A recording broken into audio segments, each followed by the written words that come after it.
ಝೀ5ನಲ್ಲಿ recent ಆಗಿ ವಿಜಯ್ ರಾಘವೇಂದ್ರ ಅವರ ರಾಕ್ಷಸ ಅನ್ನೋ ವೆಬ್ ಸೀರೀಸ್ ರಿಲೀಸ್ ಆಗಿದೆ. ಇದು ಉತ್ತರ ಕರ್ನಾಟಕದ ಮಲಪ್ರಭಾ ನದಿಯ ದಡದಲ್ಲಿ ನಡೆಯೋ ಮಿಸ್ಟ್ರಿ ಕ್ರೈಮ್ ಸ್ಟೋರಿ. ಅಲ್ಲಿ ನಡೆಯುವ ವಿಚಿತ್ರ ಕೊಲೆಗಳನ್ನ ಭೇದಿಸೋಕೆ ಪೊಲೀಸ್ ಆಫೀಸರ್ ಆಗಿ ವಿಜಯ್ ರಾಘವೇಂದ್ರ ಬರ್ತಾರೆ. ಇಡೀ ಸೀರೀಸ್ ಆ ಕೊಲೆಗಾರ ಯಾರು ಅನ್ನೋದ್ರ ಸುತ್ತಲೇ ಸಾಗುತ್ತೆ.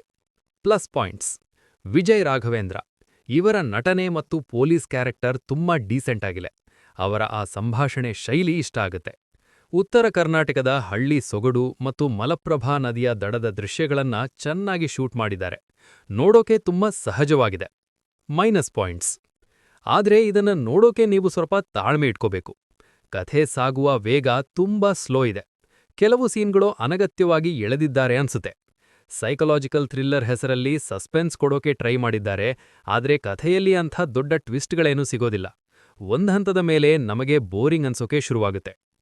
ರಾಕ್ಷಸ ಒಂದು ಆವ್ರೇಜ್ ಪ್ರಯತ್ನ ಅಷ್ಟೇ. ನೀವು ತುಂಬಾ ಎಕ್ಸ್ಪೆಕ್ಟೇಷನ್ ಇಟ್ಕೊಂಡು ನೋಡೋಕೆ ಹೋದ್ರೆ ನಿರಾಸೆ ಗ್ಯಾರಂಟಿ. ಇದೊಂದು ಒನ್ ಟೈಮ್ ವಾಚಬಲ್ ಸೀರೀಸ್ ಅಷ್ಟೇ.